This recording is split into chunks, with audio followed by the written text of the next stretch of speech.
আসলে আজকে সকাল 10টায় এই পারিবারিকভাবে আসলে জানাজা শেষে এই 7 সদস্যকেই কিন্তু দাফন করা হয় মাদারীপুরের শিবচর উপজেলার বজ্রাসন গ্রামে, যেখানে আসলে গতকাল বরগুনার আমতলির যে ট্র্যাজেডি সেই ঘটনায় কিন্তু মাদারীপুরের 7 জন নিহত হয় এবং বরগুনার 3 জন নিহত হয়, মোট 10 জন নিহত হয়, যাদেরকে রাত্রেই কিন্তু পারিবারিকভাবে আসলে স্ব এলাকায় নিয়ে আসে এবং আজকে সকাল 10টায় বাবুল মাতুব্বর এবং আবুল কালাম মাতুব্বরের পরিবারের যে 7 জন নিহত হয় তাদেরকে পারিবারিকভাবে দাফন দেওয়া হয় এবং অন্যদের কিন্তু বরগুনাতেও দাফন করা হয়েছে গতকালকে। তো দাফনের পরে যেটি বলা হচ্ছে স্বজন এবং এলাকাবাসীর পক্ষ থেকে, যে এই ঘটনার সাথে যারা জড়িত, বিশেষ করে আসলে সেতুটি কেন নড়বড়ে ছিল এবং কি কারণে আসলে এই দুর্ঘটনাটি ঘটলো সেই বিষয়গুলো তদন্ত করে যেন দোষীদের আইনের আওতায় আনা হয়, সেই দাবিটি কিন্তু বারবার স্বজনের নিহতের স্বজনরা এবং এলাকাবাসীর পক্ষ থেকে বলা হয়েছে। এই জানাজায় কিন্তু আপামর জনসাধারণ, সর্বস্তরের সাধারণ মানুষ অংশ নিয়েছেন এবং সকলের চোখে কিন্তু পানি ছিল এবং সকলে, পুরো গ্রাম কিন্তু স্তব্ধ হয়ে গেছে যে একটি পরিবারের 7 জন নিহত হওয়ার ঘটনায় কিন্তু আসলে সবাই কান্নাকাটি করছে এবং সকলে কিন্তু শোক প্রকাশ করছে। তো সব মিলে বলা যায় যে মাদারীপুরে এই 7 পরিবারকে 7 জনকেই কিন্তু দাফন করা হয়েছে। শোভন, তামিম আপনাকে ধন্যবাদ।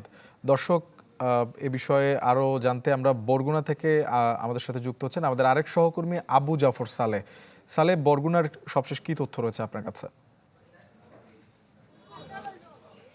শোভন, গতকাল যে সেতু ভেঙে যে মাইক্রোবাসটি যেটি খালে পড়েছিল এবং যেখানে যে 9 জনের মর্মান্তিক যে নিহত হয়েছে বা দুর্ঘটনায় মর্মান্তিক ধরে নিহত হয়েছে, এবং সেই মাইক্রোবাসটি কিন্তু এখানে দেখছেন এটি গত রাত 2টার দিকে ফায়ার সার্ভিস এবং স্থানীয়দের সহায়তায় সেটি উদ্ধার করা হয়েছে এবং এটি অবস্থা একেবারেই খারাপ অবস্থা এবং যেটি দেখছেন। এবং আর যেটি হচ্ছে যে এটার সাথে একটি অটো, যেটাকে ইজি বাইক বলে, সেই ইজি বাইকটিও কিন্তু পড়ে গেছিল এই খালে, সেটি গত রাতে উদ্ধার করা সম্ভব হয়নি। একটু আগে স্থানীয়রা সেটিকে উদ্ধার করেছে, এই 10-15 মিনিট আগে। আমি একটু কথা বলতে চাচ্ছি যে গতকালকে যে ইজি বাইক অটো চালকও ছিল, তিনিও এই খালে এই যে অটো নিয়ে তিনি পড়ে গেছিলেন, কিছু আগে সেই অটো উদ্ধার করা হয়েছে।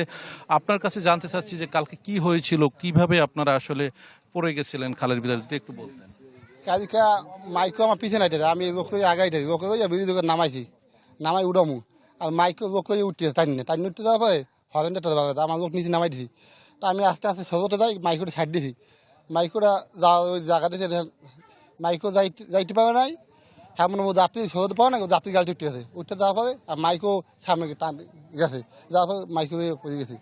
আচ্ছা, মাইক্রো থেকে নাকি যাত্রী নামানোর জন্য ড্রাইভার চালক বলছিল, আসলে এটা সঠিক কিনা? আসলে এটা আমার সঠিক করি না, আমার তো আগেই বলছেন, পিছনে কি কইছেন মাইকো পিছন থেকে আমার তো আসলে শোভন, যেটি শুনলেন যে অটো চালক যিনি ছিল প্রত্যক্ষদর্শী এবং তার সেই অটোটিও কিন্তু সেই খালে পড়ে গেছিল, যেটি একটু আগে উদ্ধার হয়েছে।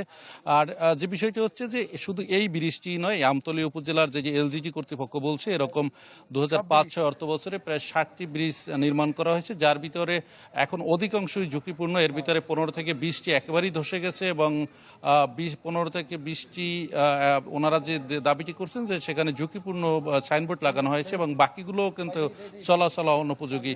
তো আসলে এই দুর্ঘটনার পরে এই আসলে সতর্কতা, আসলে এর আগে আসলে এ ব্যাপারে কোনো সতর্কতামূলক কোনো কিছু আসলে করা হয়নি, তেমনটি স্থানীয়দের দাবি। এই ছিল বরগুনা থেকে সর্বশেষ। শোভন, সালে আপনাকে ধন্যবাদ। দর্শক, বরগুনার সড়ক দুর্ঘটনার বিষয়ে জানাতে মাদারীপুর এবং বরগুনা থেকে যুক্ত হয়েছিলেন আমাদের সহকর্মীরা। নগদের কাছে সব গ্রাহকই প্রিয়, তাই তো সারা দেশে ক্যাশ আউট চার্জ সবচেয়ে কম।